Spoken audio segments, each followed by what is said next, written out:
To learning academy Kannada YouTube channel ಮುಂದೆ ಒಂದು YouTube channel ಅಂತ ಇದ್ದರೆ ಅಥವಾ ಇಲ್ಲಿ ಸಬ್ಸ್ಕ್ರೈಬ್ ಮಾಡ್ತಾ ಇದ್ದರೆ ಸಬ್ಸ್ಕ್ರೈಬ್ ಮಾಡಿ ಮತ್ತು ಸಪೋರ್ಟ್ ಮಾಡಿ ಅಂತ ಹೇಳ್ತಾ ಇವತ್ತಿನ ಒಂದು ವಿಡಿಯೋ ಬಂದುಬಿಟ್ಟು KPTCL ಜೂನಿಯರ್ ಪವರ್ ಮ್ಯಾನ್ ನೇಮಕ 2024 ಇದರ ಒಂದು ಪವರ್ ಮ್ಯಾನ್ ಮತ್ತು ಸ್ಟೇಷನ್ ಅಟೆಂಡರ್ ಹುದ್ದೆಗಳ ಏನು ನೋಟಿಫಿಕೇಶನ್ ಆಗಿತ್ತು. ಇದರ 1:5 ರಿಸಲ್ಟ್ನ ಈಗಾಗಲೇ ಬಿಡುಗಡೆ ಮಾಡಿದ್ದಾರೆ ಸ್ನೇಹಿತರೆ. ಅದು ಡಾಕ್ಯುಮೆಂಟ್ ವೆರಿಫಿಕೇಷನ್ ಮತ್ತು ಫಿಸಿಕಲ್ಗೋಸ್ಕರ ಅಂತೇಳಿ. ಈಗ ನೆಕ್ಸ್ಟ್ ಪ್ರೊಸೆಸ್ ಏನೆಲ್ಲ ಇದೆ ಎಂಬುದನ್ನು, ಅದೇ ರೀತಿಯಾಗಿ ಫಿಸಿಕಲ್ ಡೇಟ್ಸ್ ಯಾವಾಗ ಶುರು ಆಗ್ಬೋದು ಎಂಬುದನ್ನು ಇವತ್ತಿನ ಒಂದು ವಿಡಿಯೋದಲ್ಲಿ ನಾವು ನೋಡ್ತಾ ಹೋಗೋಣ ಸ್ನೇಹಿತರೆ. ನೆಕ್ಸ್ಟ್ ಪ್ರೊಸೆಸ್ ಬಂದುಬಿಟ್ಟು ನಿಮ್ಮೆಲ್ಲರಿಗೂ ಗೊತ್ತೇ ಇದೆ ಅಂತಂದರೆ, ಅವರೇ ಒಂದು ರಿಸಲ್ಟ್ ಬಿಟ್ಟ ನಂತರ ಮೊದಲು ಒಂದು ನೋಟಿಫಿಕೇಷನನ್ನು ಬಿಡುಗಡೆ ಮಾಡಿದ್ದಾರೆ, ಅಧಿಸೂಚನೆಯನ್ನು.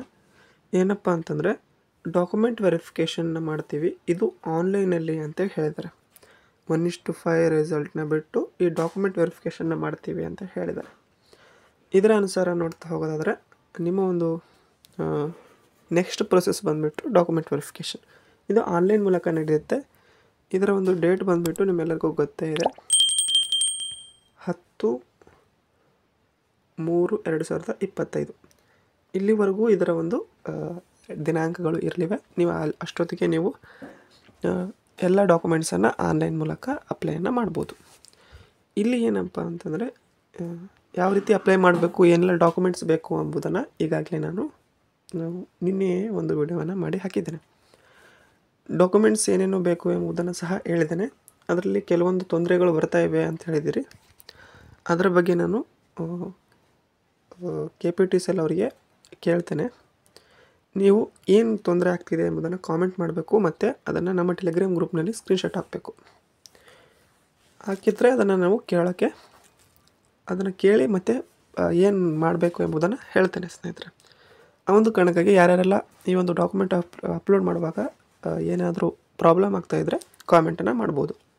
ಡಾಕ್ಯುಮೆಂಟ್ಸ್ ನಿಮ್ಮೆಲ್ಲರಿಗೂ ಗೊತ್ತಿದೆ, SLC ಮಾರ್ಕ್ಸ್ ಕಾರ್ಡು, ID ಪ್ರೂಫ್ಗೋಸ್ಕರ ಯಾವುದಾದ್ರೂ Aadhaar card, PAN card, driving licence ಯಾವುದಾದ್ರೂ ಹಾಕ್ಬೋದು.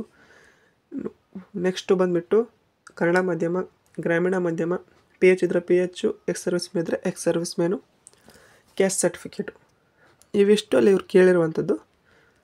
ಇವೆಲ್ಲವನ್ನು ನೀವು ಅಪ್ಲೈನ ಮಾಡಬೇಕು.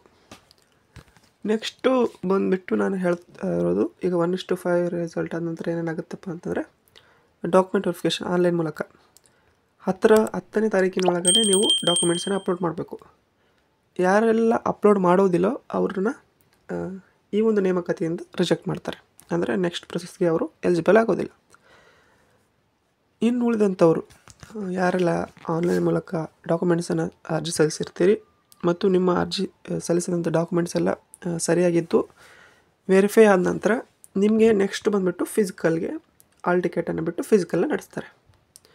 ಈ ಫಿಸಿಕಲ್ ಯಾವಾಗಿರುತ್ತೆ ಅಂತಂದರೆ, ಈಗ 10ನೇ ತಾರೀಕಿನವರೆಗೆ ನಿಮಗೆ ಡಾಕ್ಯುಮೆಂಟ್ ವೆರಿಫಿಕೇಷನ್ ಅಂದರೆ ಡಾಕ್ಯುಮೆಂಟ್ಸ್ ಅಪ್ಲೋಡ್ ಮಾಡೋಕ್ಕೆ ಟೈಮನ್ನು ಕೊಟ್ಟಿದ್ದಾರೆ. ಇಲ್ಲಿ ಏನಾದರೂ ನೀವು ಪ್ರಾಬ್ಲಮ್ ಅನುಭವಿಸ್ತಾ ಇದ್ದೀರಾ ಅಂದರೆ ಸೈನ್ ಮಾಡುವಾಗಲಿ ಮತ್ತು ಫೋಟೋ ಸಿಗ್ನೇಚರ್ ಅಪ್ಲೋಡ್ ಮಾಡುವಾಗಲಿ ಏನೋ ನೆಟ್ವರ್ಕ್ ಇಶ್ಯೂ ಬಂತು ಅಂದರೆ ಮುಂದೆ ಮಾಡ್ಬೋದು. 1-2 ದಿನ ಇಲ್ಲ 5 ದಿನ ಇನ್ನೂ ಕಾಲಾವಕಾಶ ಕೊಡ್ಬೋದು. ಎಲ್ಲ ನೋಡಿದಾಗ 15ನೇ ತಾರೀಕಿನ ಒಳಗಡೆ ನಿಮ್ಮದೆಲ್ಲ ಡಾಕ್ಯುಮೆಂಟ್ಸ್ ಅಪ್ಲೋಡ್ ಆಗ್ಬೋದು. ಇದೆಲ್ಲ ವೆರಿಫೈ ಮಾಡೋದಕ್ಕೆ 30ನೇ ತಾರೀಕಿನ ಒಳಗಡೆ ಆಗ್ಬೋದು. ಮಾರ್ಚ್ 30 ಅಥವಾ ಏಪ್ರಿಲ್ ಫಸ್ಟ್ ವೀಕ್ವರೆಗೂ ವೆರಿಫಿಕೇಷನ್ ಮಾಡೋಕ್ಕೆ ಆಗ್ಬೋದು. ನಾನು ಮೊದಲೇ ಎಲ್ಲ ವಿಡಿಯೋದಲ್ಲಿ ಹೇಳಿದಂತೆ ಏಪ್ರಿಲಲ್ಲಿಯೇ ನಿಮ್ಮ ಒಂದು ಫಿಸಿಕಲ್ ಇರುತ್ತೆ ಸ್ನೇಹಿತರೆ. ಮೊದಲೇ ಹೇಳಿದ್ದೆ ನಾನು, ಫಿಸಿಕಲ್ ಯಾವಾಗಿರುತ್ತೆ ಅಂತಂದರೆ ಏಪ್ರಿಲ್ ಒಳಗಡೆ ಫಿಸಿಕಲ್ ಇರುತ್ತೆ ಅಂತ ಹೇಳಿದ್ದೆ. ಏಪ್ರಿಲ್ ಒಳಗಡೆ ಫಿಸಿಕಲ್ಲು ಇದೆ ಸ್ನೇಹಿತರೆ. ಮಾರ್ಚ್ ಫಸ್ಟ್ ವೀಕಲ್ಲಿ ಬಂದರೆ ಅಥವಾ ಮಾರ್ಚಲ್ಲಿ ನಿಮಗೆ ರಿಸಲ್ಟ್ ಬರುತ್ತೆ ಅಂತಂದಿದ್ದೆ. ಮಾರ್ಚ್ಗೆ ಇನ್ನೂ 2 ಡೇಸ್ ಇರುವಾಗ ಅಂದರೆ ಬಿಫೋರ್ ಮಾರ್ಚ್ ಬಿಟ್ಟಿದ್ದಾರೆ ರಿಸಲ್ಟು. ಅಲ್ಲಿ ಸಹ ಕಟ್ ಆಫು ನಾವು ಹೇಳಿರುವಂಥ ರೇಂಜಲ್ಲೇ ಬಂದಿರುವಂಥದ್ದು ನೀವು ಗಮನಿಸಬೇಕಾದಂತಹ ವಿಷಯ. ಇದರ ಒಂದು ಫಿಸಿಕಲ್ ಬಂದುಬಿಟ್ಟು ಯಾವಾಗಿರುತ್ತಪ್ಪ ಅಂತಂದರೆ ಏಪ್ರಿಲಲ್ಲಿ ಇರುತ್ತೆ.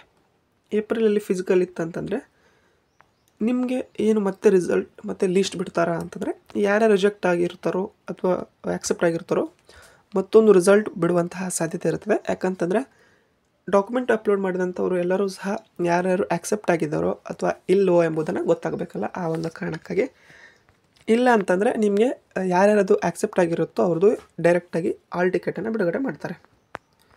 ಈ ಆಲ್ ಟಿಕೆಟ್ನ ಡೌನ್ಲೋಡ್ ಮಾಡಿಕೊಂಡು ನೀವು ಫಿಸಿಕಲ್ಗೆ ಹೋಗಬೇಕು.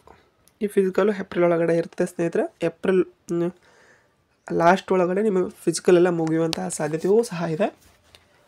ಆದಷ್ಟು ಬೇಗ ಫಿಸಿಕಲ್ನ ಸ್ಟಾರ್ಟ್ ಮಾಡ್ತಾರೆ. ಮೊದಲೇ ಇಂಧನ ಸಚಿವರು ಹೇಳಿರುವಂತೆ ಏಪ್ರಿಲ್ ಒಳಗಡೆ ನಿಮಗೆ ಎಲ್ಲ ಒಂದು ಪ್ರೊಸೆಸನ್ನು ಮುಗಿಸ್ತೀವಿ, ಫಿಸಿಕಲ್ನ ಮುಗಿಸ್ತೀವಿ ಅಂತಂದ ಕಾರಣಕ್ಕಾಗಿ ಅಷ್ಟರೊಳಗೆ ಮುಗಿಸ್ತಾರೆ. ಈ ಫಿಸಿಕಲ್ ಆದ ನಂತರ ಯಾರೆಲ್ಲ ಕ್ವಾಲಿಫೈ ಆಗಿರ್ತಾರೋ ಅವ್ರನ್ನ 1:1 ರೇಷೋ ಬಿಟ್ಟು ಮೆಡಿಕಲ್ ಎಲ್ಲ ಕ್ಲಿಯರ್ ಆದ ನಂತರ 1:1 ರೇಷೋ ರಿಸಲ್ಟನ್ನು ಬಿಡ್ತಾರೆ. 1:1 ರಿಸಲ್ಟ್ ಬಿಟ್ಟು ನಿಮ್ಮ ಫೈನಲ್ ಮೆರಿಟು ಬರುತ್ತೆ. ಈ ರೀತಿಯಾದಂತಹ ನೆಕ್ಸ್ಟ್ ಸೆಲೆಕ್ಷನ್ ಪ್ರೊಸೆಸ್ ಇದೆ ಸ್ನೇಹಿತರೆ. ಫಿಸಿಕಲಲ್ಲಿ ಏನೆಲ್ಲ ಇದೆ ಎಂಬುದನ್ನು ನಿಮಗೂ ಸಹ ಗೊತ್ತಾಯಿದೆ. ಒಂದು ಕಂಬ ಹತ್ತುವುದು 100% ಅದನ್ನು ನೀವು ಮಾಡಲೇಬೇಕು. ನೆಕ್ಸ್ಟ್ ಬಂದುಬಿಟ್ಟು ರನ್ನಿಂಗು, ಉಳಿದಂಥದ್ದು ಗುಂಡು ಎಸೆತ ಮತ್ತು ಸ್ಕಿಪ್ಪಿಂಗು. ಇವು 5 ಇವೆ. ಈ 5ರಲ್ಲಿ ನೀವೇನು ಮಾಡಬೇಕು, 3ರಲ್ಲಿ ನೀವು ಕ್ವಾಲಿಫೈನ ಆಗಬೇಕು. ಕ್ವಾಲಿಫೈ ಆದರೆ ಅಂತಂದರೆ ನೀವು ನೆಕ್ಸ್ಟು ಒಂದು ಪ್ರೊಸೆಸ್ಗೆ ಅಂದರೆ ಮೆಡಿಕಲ್ಲು, ನೆಕ್ಸ್ಟು ಯಾರ್ಯಾರೆಲ್ಲ ಜಾಸ್ತಿ ಕಟ್ ಆಫ್ ಇದೆಯೋ ಇವೆಲ್ಲ ಸೆಲೆಕ್ಟ್ ಆಗಿರ್ತೀರೋ ನೀವೆಲ್ಲರೂ ಸಹ ಸೆಲೆಕ್ಟ್ ಆಗುವಂಥ ಚಾನ್ಸಸ್ ಇರ್ತದೆ. ಈಗ 1:5 ರೇಷೋ ಅಂತಂದರೆ 1:5 ರೇಷೋದಲ್ಲಿ 5 ಜನ ಫಿಸಿಕಲ್ ಪ್ರಾಕ್ಟೀಸ್ ಮಾಡಿದ್ರೆ ಎಲ್ಲರಿಗೂ ಸಹ ಜಾಬ್ ಬರಲ್ಲ. ಅಲ್ಲಿ ಯಾವ ರೀತಿ ಕೊಡ್ತಾರೆ ಅಂತಂದರೆ ಫಸ್ಟ್ ಹೈಯೆಸ್ಟ್ ಯಾರ್ದು ಇರುತ್ತೋ ಅವ್ರದ್ದು ಕೊಡ್ತಾರೆ. ಈ ಎಕ್ಸಾಂಪಲ್ 1:5 ಅಂತ ತಗೊಂಡಾಗ ಈ 1ನೇ ವ್ಯಕ್ತಿ ಇರ್ತಾನಲ್ಲ, ಈ ಒಂದು ಜಾಬಿಗೆ ಒಬ್ಬ ವ್ಯಕ್ತಿನೇ ಕೊಡಬೇಕು. ಇಲ್ಲಿ ಉಳಿದಂಥವ್ರು 4 ಜನ ಇರ್ತಾರೆ. ಮತ್ತು ಇಲ್ಲಿ ಕಟ್ ಆಫ್ ಇವಾಗ 93 ಇತ್ತು ಅಂತಂದರೆ ಈ ಫಸ್ಟ್ನೇ ವ್ಯಕ್ತಿಂದು 95 ಆರ್ 98 ಅಥವಾ 96 ಅಂದ್ಕೊಳ್ಳಿ. ಸುಮ್ಮನೆ 96 ಇತ್ತಂತಂದರೆ ಇವರಿಗೆ ಹೈಯೆಸ್ಟು ಒಂದು ಚಾನ್ಸಸ್ ಇರ್ತದೆ ಸೆಲೆಕ್ಷನ್ ಆಗೋದಕ್ಕೆ. ಇನ್ನು ಉಳಿದಂಥವರು ಈ ಒಬ್ಬ ಫಸ್ಟ್ ವ್ಯಕ್ತಿ ಬಿಟ್ಟನಂದರೆ ಮಾತ್ರ ಇವರಿಗೆ ಚಾನ್ಸಸ್ ಸಿಗ್ತದೆ. 4 ಜನ ಈ 1:5 ರೇಷೋದಲ್ಲಿ ಯಾರು ಸೆಲೆಕ್ಟ್ ಆಗಿದ್ದಾರೋ ಫಸ್ಟ್ ವ್ಯಕ್ತಿ ಆತ ಏನಾದರೂ ರಿಜೆಕ್ಟ್ ಆದ ಅಥವಾ ಆತ